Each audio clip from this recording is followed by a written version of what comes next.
शरणम जाइए परमानंद पाइए, राम शरणम जाइए परमानंद।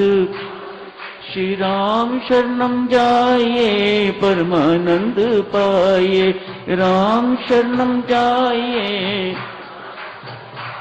श्री राम शरणम जाइए परमानंद पाइए, श्री राम शरणम जाइए परमानंद।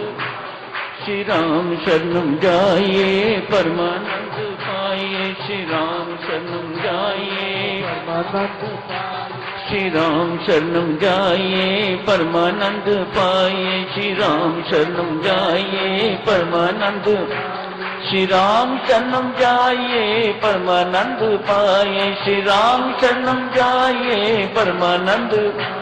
श्री राम शरणम जाइए परमानंद पाइए, श्री राम शरणम जाइए परमानंद पाइए, राम शरणम जाइए परमानंद पाइए, राम शरणम जाइए परमानंद पाइए, राम शरणम जाइए परमानंद पाइए, राम शरणम जाइए परमानंद पाइए, राम शरणम जाइए परमानंद पाइए, राम शरणम जाइए परमानंद पाइए, राम शरणम जाइए परमानंद पाइए, राम शरणम जाइए परमानंद पाइए, राम शरणम जाइए परमानंद पाइए, राम शरणम जाइए परमानंद पाइए, राम शरणम जाइए परमानंद पाइए, राम शरणम जाइए परमानंद पाइए, राम शरणम जाइए परमानंद पाइए, राम शरणम जाइए परमानंद पाइए, श्री राम शरणम जाइए परमानंद पाइए, श्री राम शरणम जाइए परमानंद पाइए, श्री राम शरणम जाइए परमानंद परमानंद पाइए, श्री राम शरणम जाइए परमानंद पाइए, श्री राम शरणम जाइए परमानंद पाइए, श्री राम शरणम जाइए परमानंद पाइए, श्री राम शरणम जाइए परमानंद। श्री राम शरणम जाइए परमानंद पाइए, श्री राम शरणम जाइए परमानंद। श्री राम शरणम जाइए परमानंद, श्री राम शरणम जाइए परमानंद।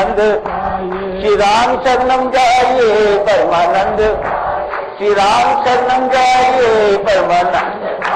श्री राम शरणम जाइए परमानंद, श्री राम शरणम जाइए परमानंद। श्री राम शरणम जाइए परमानंद, श्री राम। आधे घंटे से संत महात्मा शुरू करते हैं, कहते हैं ऐसी जगह ढूंढो जहां एकांत हो। सुबह उठना और भी महत्वपूर्ण। सब सोए हुए हैं, आप जागे हुए हो, तो इससे बढ़िया एकांत और क्या होगा। आपको कहीं जाने की आवश्यकता नहीं, जहां हो वहीं एकांत। कहां जाओगे छोड़ के? उसी जगह को, उन्हीं परिस्थितियों को एकांत की स्थिति बनाइएगा। सब सोए हुए हैं, उठो, आधा घंटा जप करो, राम राम जपो, शांत भाव से पुकारो उस परमात्मा को, प्रेम पूर्वक पुकारो। उस वक्त स्वयं परमात्मा के आपकी बात सुनने वाला कोई नहीं। क्या चाहिए आपको? सुनने वाला है, जिसे सुनाना है, जिसे सुना रहे हो। आधा घंटा जप करो।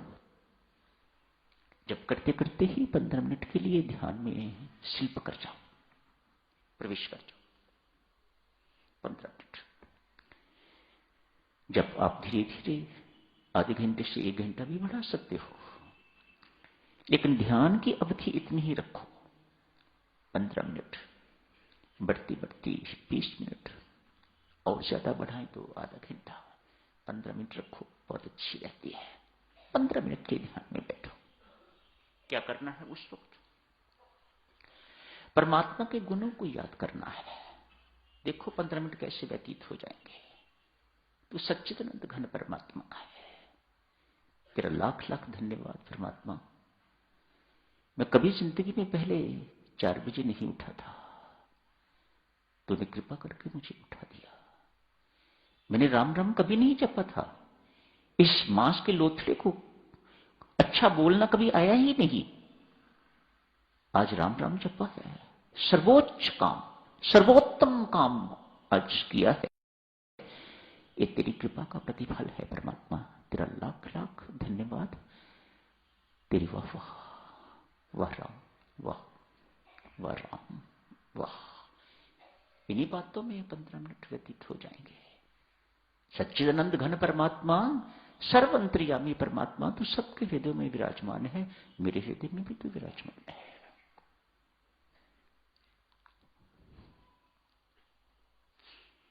सात्विक भोजन कीजिए, कम नहीं खाना, ज्यादा नहीं खाना। मोटी मोटी बातें आपकी सेवा में अर्ज की जा रही हैं। दिनचर्या हमारी किस प्रकार की होनी चाहिए? भोजन सात्विक हो, जीवन में सात्विकता बनी रहेगी।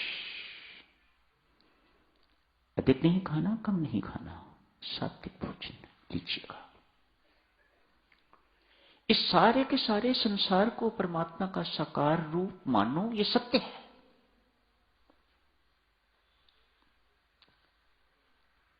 परमात्मा की प्राप्ति के लिए देवियों सज्जनों जो प्रयास किए जाते हैं उसी को साधना कहा जाता है। हम सब प्रयास कर रहे हैं, पहले जप, फिर ध्यान, फिर सात्विक भोजन। चौथी बात, इस संसार को परमात्मा का साकार रूप मानिएगा। संसार सेवा स्थली है। यहां सेवा करके तो अपने कर्मों का ऋण चुकाने के लिए आए हुए हैं। मत भूलिएगा इन शब्दों को। पुत्र को पालते हो, किसी का कुछ करते हो, किसका कुछ करते हो, किसका कुछ करते हो, कोई एहसान नहीं कर रहे, अपने किए हुए कर्मों का ऋण चुका रहे हो। एक साधक को ऐसा समझना चाहिए। सेवा कीजिएगा, प्रेम पूर्वक व्यवहार कीजिएगा, प्रेम पूर्वक बर्ताव कीजिएगा सबके साथ।